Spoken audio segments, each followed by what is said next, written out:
Hey everyone, and welcome to the channel. Today we are going to be going over the 50 most shelved fantasy books, and I'm going to go over if I have read them, if I have, what I thought about them, and see if there are any that are on my near horizon to read. And I'm just kind of curious on what books are actually on this list. I saw Jonathan from Words in Time. He is mostly a science fiction channel, but he did this for all of the science fiction books on Goodreads, and I just thought it was a really awesome video idea, and I wanted to do it for the fantasy books. So with that being said, let's go ahead and check out the list. First up on the list is Harry Potter and the Sorcerer's Stone. This is obviously book one of the Harry Potter series, and yes, I have read Harry Potter and the Sorcerer's Stone. This was one of those books that I read very early on in my childhood. It was really the first, probably for a lot of people my age, this was like really the first book series in general that, kind of got me into like that slightly elevated reading where, I moved away from some of the even younger stuff into, well, I guess the first couple books are definitely a little bit more child-friendly. As the series progresses, it definitely gets a little bit more dark, but I kind of grew up at the same time as the characters, or at least closely, when the series was getting popular. So yeah, this is definitely a huge win, and actually the first couple books are Harry Potter related, so yes for Chamber of Secrets, and yes for Prisoner of Azkaban as well. I don't really remember what my ratings are. It's been so long since I've read them. I have the idea to reread them at some point. My girlfriend actually reread them, I think maybe 2 years ago at this point, and she had a great time rereading it. I do remember my favorite, or my second favorite, being Prisoner of Azkaban, and my favorite being Order of the Phoenix. But I think, most fantasy fans, if you haven't read Harry Potter, I still think you should. I know it's just a great series in general. But in the fourth spot is The Hobbit. This is, they're calling it the book zero of The Lord of the Rings. It is kind of a prequel story set in the same world, obviously. And yes, I have also read that. So far we are 4 for 4. I liked The Hobbit. I'm trying to remember my rankings. I'll make sure to go back and look at my rankings and have it where I have it ranked overall in all of the books I've read since I started keeping track in about 2019. I remember liking The Hobbit quite a bit. I was surprised by how much was in it for how short of a book it was. I know the movies got stretched into a trilogy somehow for the one book, and it was apparently very bad. I actually haven't seen the movies, but I remember having a really good time with this. The one definitely feels very light compared to The Lord of the Rings. Those definitely have a more serious tone, and they did feel a little bit more adult to me than The Hobbit. Once again, I'm not the biggest Lord of the Rings fan. I think they are good. So, I mean, like I said, I like The Hobbit, but it wasn't, mind-breaking fantasy for me, like I think it is for a lot of people. And now moving on into the fifth spot is Goblet of Fire, which, I don't know, I liked that movie. I think it's a weird one, but I think that's really where, Prisoner of Azkaban at the end has that change in the tone, but Goblet of Fire really does feel like a different story happening, and we really start getting to the darker bits of Harry Potter. And 6 and 7, yes, for Half-Blood Prince and Deathly Hallows. I don't think there's too much more I need to say here about Harry Potter, other than if for some reason you haven't read it, you should. I really am playing with the idea of rereading it. Every now and again, I really just get that urge to be like, I want to go back. And, I think it might transport me back to when I was younger and really just starting to enjoy reading. Harry Potter really is the series that really cemented my enjoyment for reading and really kind of set me on the path for reading even at a young age. So next up at number 8 is A Game of Thrones, book 1 of A Song of Ice and Fire, and we are starting out great here. We are 8 for 8. I think I read the first book, A Game of Thrones, when the first season of the TV show was out. So it wasn't that early on, but I did read the next couple of books before their respective seasons. So a lot of the big things that happened, I can remember being in school and people talking about the crazy thing that happened. And I don't know, I always liked knowing what was going to happen before everybody else. Maybe that is a slight flaw of myself. But A Game of Thrones, it is another series that I would really like to do a reread. I didn't watch the show when it came out because I was reading the books and I didn't have HBO at the time.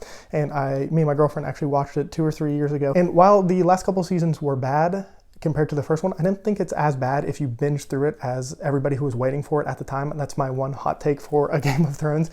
But this is, once again, a series that I would like to reread at some point. I think I would get a lot out of it. I think I would be able to connect a lot of dots and just see things that are coming, because obviously I know what was happening, and a lot of the deeper things that are kind of hidden behind the scenes that I definitely did not get. I do think that this book was maybe a little bit, I don't want to say above my my ability when I first read it, but I do think I read it at a more simplistic level than I could now, as I have, read more and more things in fantasy and just in general. And in the 9th spot, we get the Fellowship of the Rings. And if I remember correctly, is this I don't know. All 3 of the books, I kind of just have them ranked as like one book with 3 separate, parts to it. I already kind of talked a little bit about Lord of the Rings and how it's not, like most people, it's not my top 5 series of all time. It's probably not even in the top 25, but I do have a lot of respect for the books. And obviously this is the one that started it for most people. This is where so many people's love for fantasy comes in. And I do get it. Like I said, I do appreciate parts of it. There are definitely parts I do not appreciate. The songs and some of that stuff, that some of the writing just does not click with me at all. And that's okay. I don't think there's anything wrong with it if you enjoy it. I'm not one of those people who say the only reason you enjoyed it is because you read it when you were young. I think that people who are very experienced in fantasy could read it and really enjoy it still. I do just think that it's like the foundation that everything is built upon, and I think we have just built better things upon it as we go, and I don't think there's anything wrong with saying that either. Now, in the 10th spot is the first book I have not read, and that is A Court of Thorn and Roses. This is book 1 by Sarah J. Maas, and this is a series I don't really have any plans on reading. I don't think I'm really the target audience for it. I know some people like it, and that's great. I'm glad people like it. I'm not one of those people who's like a book elitist. Every now and again, I do kind of want to read these books, like Fourth Wing. When Fourth Wing was out, I kind of wanted to read it because it was just so hyped. And I even knew that it wasn't really like for me, but when a book gets that much hype, I don't really want to be left out. I kind of want to see what's going on and like be part of that conversation. So, I'm not saying it's a high on my list, but I do think it could be kind of a fun read. I have some friends who have read it, and they tell me I should read it and stuff all the time, but I don't know if that will happen.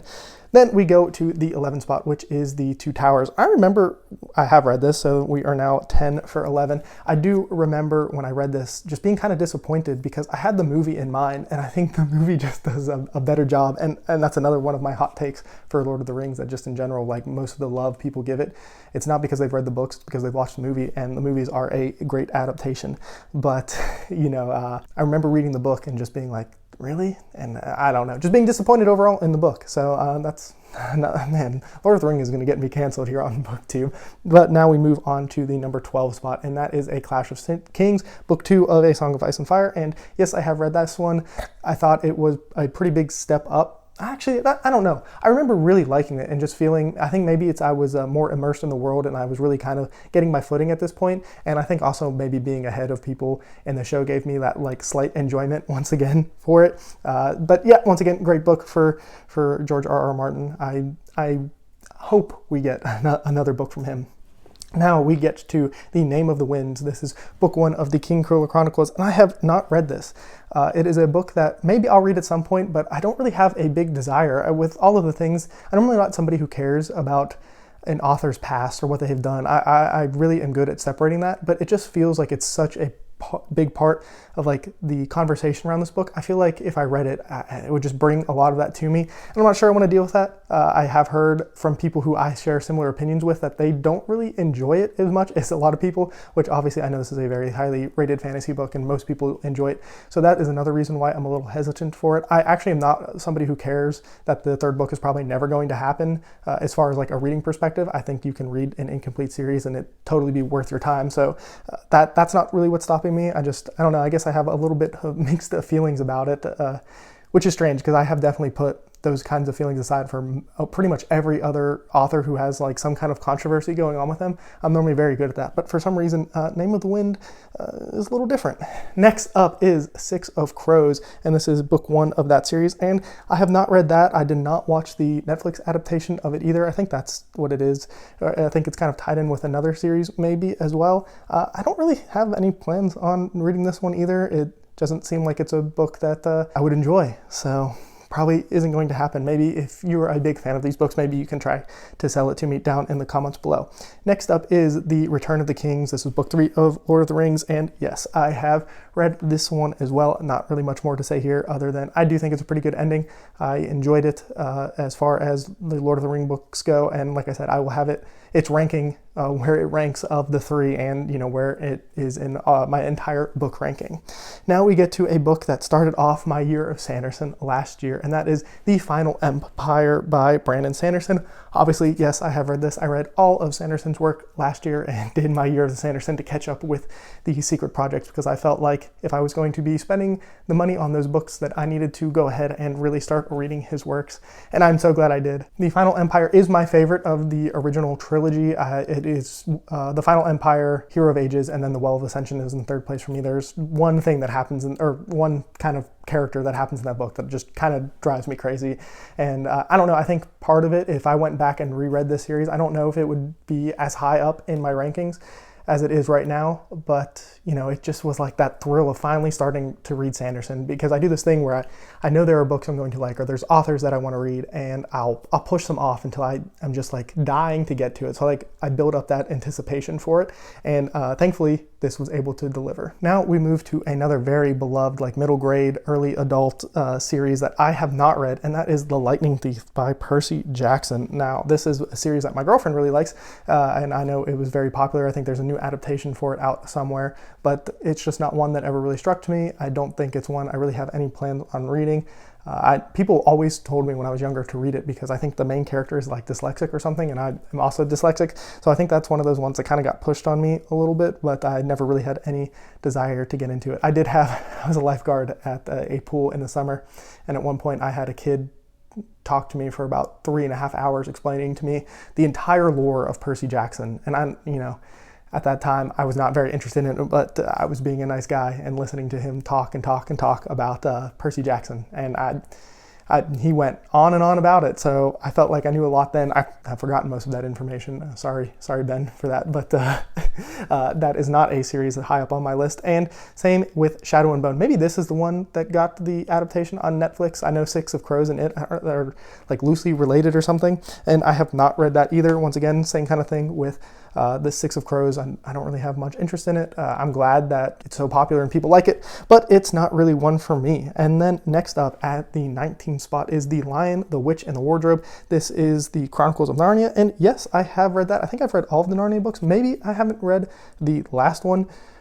These are interesting books. I don't think that like if you read them as an adult, you're going to get a whole lot out of them. Obviously, there are heavy Christian themes throughout the book, which rub people the wrong way, or some people the wrong way, which is fine, to each their own. But I remember reading these, and this was one of those series that I probably read similar-ish time to when I was reading Harry Potter, and I enjoyed them at the time. It was one of those times where I went to this Scholastic book fair at school and was like, Mom, I really want these books. And, at that point, if I was reading, they were pretty much going to buy me books, and I promised her I would read them all, and I think I did. It took me a little while to do, but I'm pretty sure I did do that. Next up in the number 20 spot, we have another dud for me, and this is book 2 of A Court of Thorn and Roses, A Court of Mist and Fury.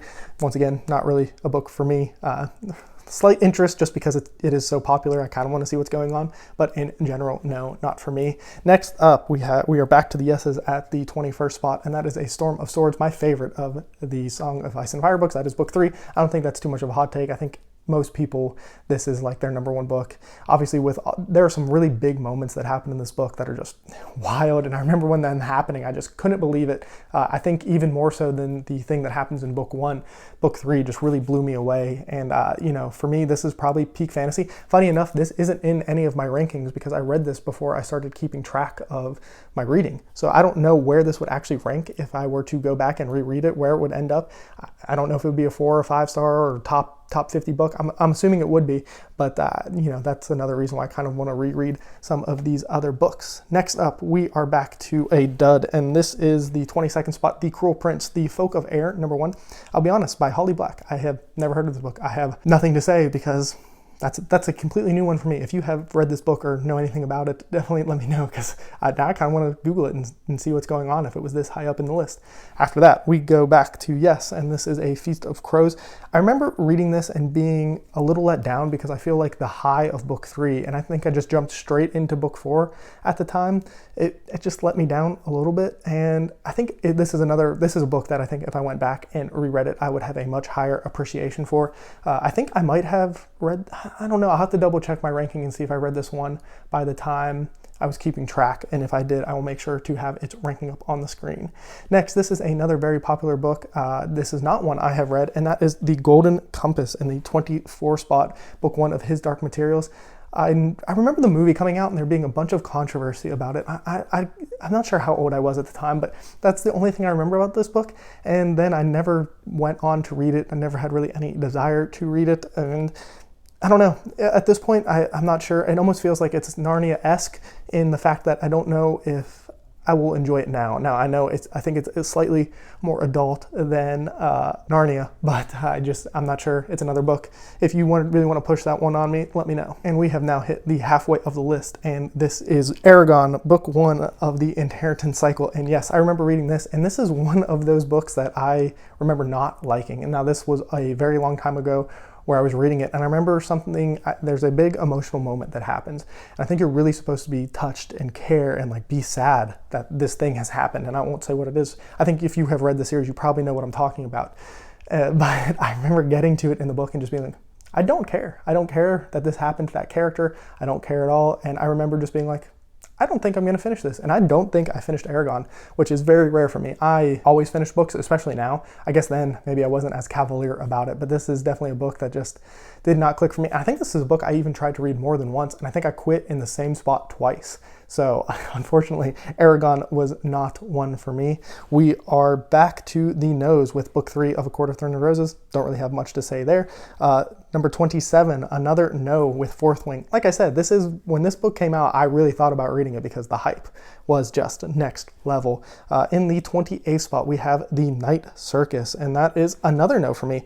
I've heard about this book, but I think this is one where I hear about the description of it, and it's kind of one of those weird books that I just do not think would work for me, unfortunately. So that one is another no. And then in the 29th spot, if I have been keeping track of this appropriately, is A Dance with Dragons, and that is another yes for me. Obviously, that is the most recent book of A Song of Ice and Fire. I think I liked it slightly more than A Feast of Crows, but I think this is another one where a reread would really do me a lot of good work. I know there is like this way to combine book 4 and 5 and like go back and forth between them to like have everything happen in like a chronological timeline. I think if I reread it, I might do it that way. Just why not give myself a different experience this time around? But I don't know when that will happen if I do that. I'm sure at some point I will reread them. Next up is another very popular author and a very popular book in American Gods by Neil Gaiman, and that is a no for me. I don't think I haven't read anything by Neil Gaiman. The only thing I have seen from Neil Gaiman is some of his TV shows. Like I watched Good Omens season 1, really liked it, but didn't continue with it. I think there's like 2 or 3 more seasons.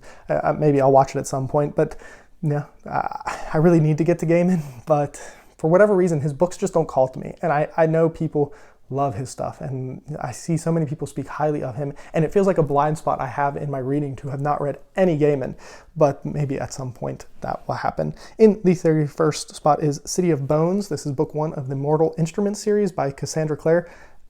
I have heard of this book. I have no idea what it's about, have not read it, don't really plan to either.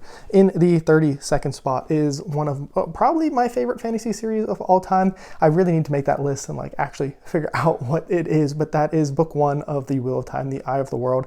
I really liked this book when I read it. To me, this is like my Lord of the Rings, which is funny because it is obviously so similar in a lot of things to Lord of the Rings. It is very much an homage to Lord of the Rings, and Jordan, that's kind of what he had to do apparently at the time. That's what publishing wanted. But to me, it is significantly better. I fell in love with this world extremely quick. That is a journey that I don't know.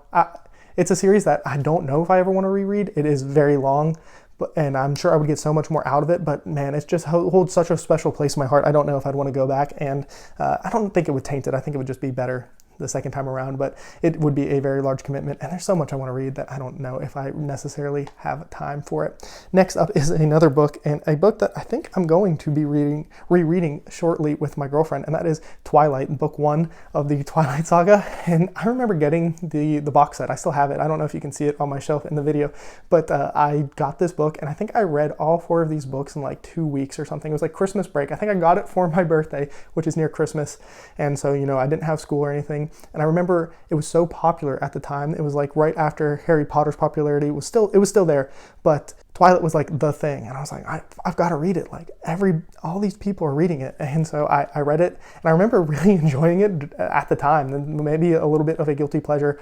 And Team Edward, and I do kind of want to reread it. I don't know if it would really hold up today, but I think it'd just be one of those like fun things to go back and look at, because obviously it's kind of a meme now at this point, and I totally see why. I think the movies have a lot to do with that. But, you know, Twilight is one of those classics, and I kind of want to go back to it. Next up is a book I think I have on my shelf, A Darker Shade of Magic, The Shade of Magic by V.E. Schwab. I have not read it yet. I have some want to do it, but I've kind of just... none of her books have really ever drawn me in, so it's maybe at some point I will read it. Next up is a book I very much enjoyed, and that is The Way of Kings, book 1 of the Stormlight Archive. This is my second of the 4 books that are currently out. Hopefully number 5 is the best of all of them. But yeah, if you haven't read Sanderson at this point, I don't know what you're doing. You absolutely should. The Way of Kings is, I will say, the first half of the book, it's going to take you a little bit to get into it. You're going to feel a little lost. You might not feel very connected to any of the characters, but man, by the end of that book, you are... I don't know how you're not all in. I absolutely do not understand how some people, can't get into it.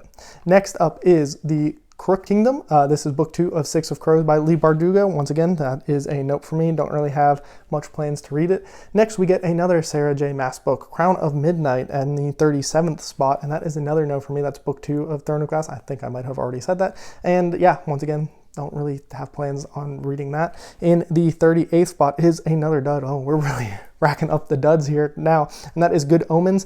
I have not read Good Omens. I mentioned that a little bit earlier when I was talking about Gaiman. And in the 39th spot is another dud. It is book 2 of Percy Jackson and the Olympians, The Sea of Monsters, which once again, not one on my list. And we are back to Mr. Neil Gaiman with Stardust, and that is another no for me at the 40th spot. We are back in the yeses though at 41 with The Well of Ascension. Like I said, my least favorite of the original Mistborn trilogy. There's that one thing that happens that is throughout the book that I just do not enjoy, what goes on there with a certain character. Another Neil Gaiman book. See, this is what I mean. I feel like it's such a blind spot that I have not read anything by him. This is Neverwhere, London Below, book 1 by Neil Gaiman. I feel like he is kind of, him, Guy Gavriel, who I have not read, Robin Hobb, another author I have not read. These feel like such staples, such pinnacles that I have not read that I really feel like I need to, but that is another no for me. We now have book 2 of the Shadow and Bone trilogy. This is another no for me. It is Siege and Storm.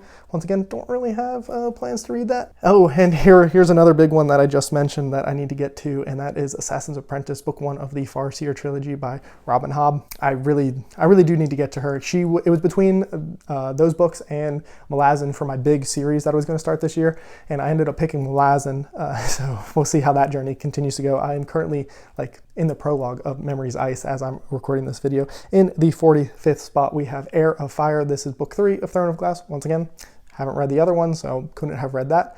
Same thing with book 46, which is Wise Man's Fear, book 2 of King Killer Chronicle. Have not read that. And somehow we get the Lord of the Rings here again as, I guess, a complete book. So I'm going to cheat because we're on a little bit of a cold streak here, even though I've already talked about those books, and give myself a yes. Here is another guy who I feel like I should take a look at, and that is Scott Lynch and The Lies of Locke Lamore. Pretty much everything I have heard about this, I think I would enjoy it. It's just, for some reason, it's one of those books that I haven't made a priority, and maybe at some point I will. I know he is maybe getting ready to releasing another book, so maybe it would be a good time to dive in shortly. I don't know how long his books are, but I don't think they're super long. At the 49th spot is The Titan's Curse, book 3 of Percy Jackson and Olympia. Once again, haven't read any of those. And in the final spot is Red Queen, which I think my girlfriend read. I wonder how, I think she didn't like this one, if I remember it correctly, but I also have not read it. And that is book 1 of the Red Queen series. So that is the list. That is all 50 of the most shelved fantasy books on Goodreads. Let me know if you were keeping track of how many of these you have and haven't read. I'd love to know down in the comments. And if there are any of the ones that I haven't read that you really think I should, definitely let me know. I always take reader suggestions, and I love getting the feedback and comments. And once again, shout out to Jonathan over at Words in Time. Great video idea, had to steal it. At some point I might do the sci-fi one as well, because I was watching it and I was actually impressed with how many of them I had read, because there's a lot of older sci-fi that isn't the most popular today, but is very important to the genre. But that is all for me. Thank you for watching if you've made it this long, and as always, have a good one.